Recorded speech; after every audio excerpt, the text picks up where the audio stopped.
আজকের রেসিপিটা তাদের জন্য যারা শীত আসার আগে গোসল করা একবারেই বন্ধ করে দিয়েছে। এই রেসিপি খাওয়ার পর সে গোসল করতে একবারে বাধ্য, মানে বাধ্য হবে। এই রেসিপি খাওয়ার পর শরীর থেকে যে পরিমাণ ধোঁয়া বের হবে, সে গোসল না করে আর পারবে না। সে বলবে আমাকে পানি এনে দাও, আমি গোসল করব, গোসল করব। তো যাই হোক, সুন্দর মতো এখানে প্রথমে কি করলাম, এখানে খাঁটি হৌড়া তেল দিয়ে দিলাম, তারপর দিয়ে দিলাম এখানে কতগুলা কাঁচামরিচ, তারপর দিয়ে দিব এখানে রসুন, দিয়ে দিলাম এখানে পেঁয়াজ, দিয়ে সুন্দর মতো নাড়াচাড়া নাড়াচাড়া করে একবারে তাধীন করে ভাজাভাজি করে নিব বন্ধুরা। তখন আমি ভালো কিছু রান্না করি, মানে আমার মনের মতো জিনিস রান্না করি, তখন একবারে ভিতর থেকে নৃত্য চলে আসে, আবার গানও চলে আসে বন্ধুরা। কত রকমের যে গান আমি গাই। আমার মতো পাগল দুই একটা আপনারাও আছেন নাকি, অবশ্যই কিন্তু কমেন্টসে জানাবেন, নাকি এই পাগল আমি একাই। তো যাই হোক, সুন্দর মতো নাচতে নাচতে নাচতে নাচতে একবারে ভাজা ভাজা করে নিয়েছি, তারপর চুলা থেকে নামিয়ে নিলাম। তারপর কি করলাম, তারপর পাটাপোতার সাথে যুদ্ধ করতে চলে গেলাম বন্ধুরা। সুন্দর মতো বাটাবাটি করে নিব। অনেকেই আবার বলে আমার পাটাতে নাকি ময়লা থাকে, আরে এত পরিষ্কার করে ধুই তারপরে বলে ময়লা থাকে। আপনি প্লিজ একটু বাসায় এসে আমার পাটাটা ধুয়ে দিয়ে যান, আমিও দেখতে চাই আপনি কিভাবে পরিষ্কার করেন। যাই হোক, কথা বলতে বলতে সুন্দর মতো বেটে নিচ্ছি। আজকে যেহেতু আমি সবকিছু সুন্দর মতো ভাজাভাজি করে নিয়েছি, তাই একটা ডলা দেওয়ার সাথে সাথে সবকিছু একবারে সুন্দর মতো বাটাবাটি হয়ে গেছে বন্ধুরা। একটুও কষ্ট লাগছে না, একটুও ঘাম ঝরছে না। এমনি দিন তো একবারে বাটাবাটি করতে গেলে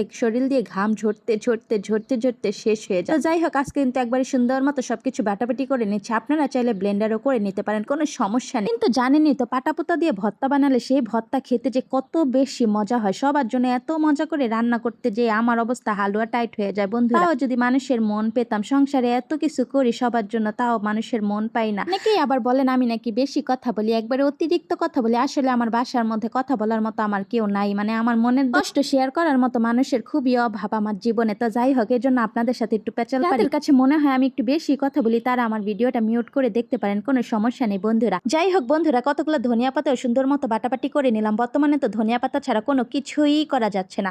তারপর কি করলাম, তারপর কতগুলো পেঁয়াজও নিয়ে একবারে আধা বাটা করে নিব। অবশ্যই আধা বাটা করে নেবেন এই পেঁয়াজগুলো, এতে করে জিনিসটা আরো বেশি মজার হয়। তারপর দিয়ে দিব স্বাদ মতো লবণ। লবণটা দিয়ে সুন্দর মতো মাখা করে নিতে হবে, একবারে ভালো মতো মাখামাখি করে নিতে হবে। এত সুন্দর একটা ঘ্রাণ বের হয়েছে আর এত সুন্দর লাগছিল দেখতে, কি আর বলবো। তাই সাথে সাথে আমি কতগুলো গরম ভাত নিয়ে সুন্দর মতো পাটার মধ্যে মুছে মুছে খেয়ে নেব। এইভাবে পাটার মধ্যে ভাত মেখে খেতে পছন্দ করেন, অবশ্যই কিন্তু জানাবেন বন্ধুরা। আসলে জিনিসটা অনেক বেশি মজার হয়। যাই হোক, আমি একবারে গরম গরম ভাত সুন্দর মতো খাচ্ছি আর কান নাক দিয়ে একবারে ধোয়া বের হচ্ছে। তারপর কি করলাম, বাটির মধ্যে যে ভর্তাটা নিয়ে নিয়েছি, তারপর কি করব, তারপর যে তেলের মধ্যে সবকিছু ভেজেছিলাম সেই তেলটা উপর দিয়ে একবারে সুন্দর মতো দিয়ে দিব। এই তেলটা কিন্তু অবশ্যই অবশ্যই দিবেন, এতে করে ভর্তা কালারটাও সুন্দর আসবে, আবার খেতে একবারে অস্থির লাগবে।